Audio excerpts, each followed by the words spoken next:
Bonjour, je suis Didier Adoté Akoué et ici nous parlons d'intelligence collective. Comment pouvoir voir dans la même direction lorsque nous sommes différents. Nous avons abordé la thématique la dernière fois du dialogue et nous avons vu l'importance du dialogue.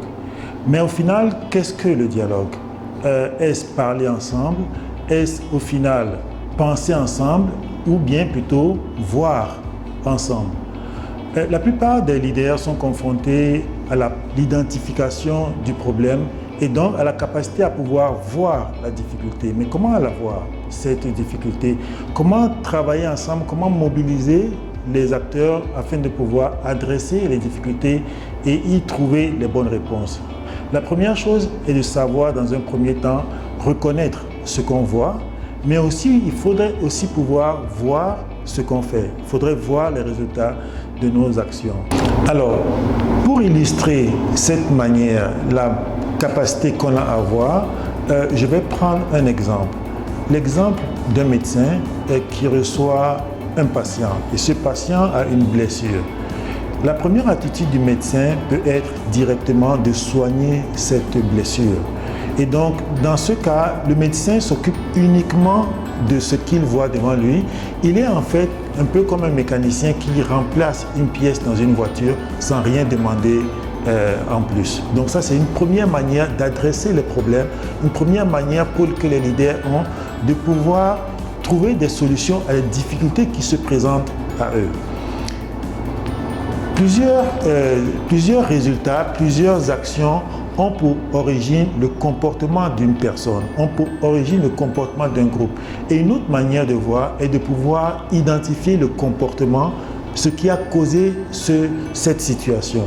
Et je prendrai toujours l'exemple de ce médecin qui, au-delà de soigner, demande à son patient pourquoi est-ce qu'il s'est blessé, quelle est l'origine de cette blessure. Et il peut apprendre par cela que c'est en fait parce qu'il courait qu'il est tombé.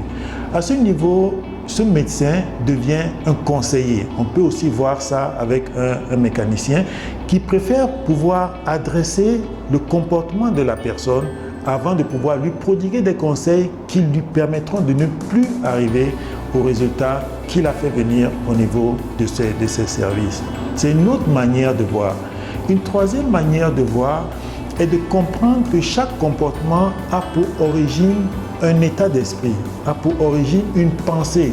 Et après l'origine de la pensée, ça pourra faire l'objet d'une autre vidéo.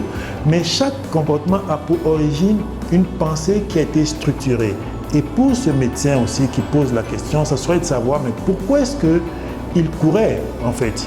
Et il pourra comprendre par la suite que c'est peut-être parce que la personne est en retard, etc., qu'elle courait et que finalement elle s'est blessée. Il peut y avoir le même exercice pour le mécanicien et vraiment pour tous les domaines, pour tous les problèmes, pour toutes les crises qui sont rencontrées, il est possible de pouvoir aller au niveau du comportement, au niveau de la pensée et bien au-delà. Et cela permet aux leaders de pouvoir prendre une décision plus basée uniquement sur la résolution de la crise qu'il voit, parce qu'il peut trouver une solution, il trouve un pansement sur un problème actuel, sur un problème qui lui est posé, mais de pouvoir remonter bien plus en avant et pouvoir identifier vraiment, de pouvoir mieux voir l'origine. Cette manière de voir individuellement ou collectivement permet de ne plus, aux leaders, de ne plus proposer collectivement des solutions qu'individuellement, au final, personne ne veut. Ça permet de pouvoir prendre de bonnes décisions sur le plan individuel ou de manière collective. Je vous remercie.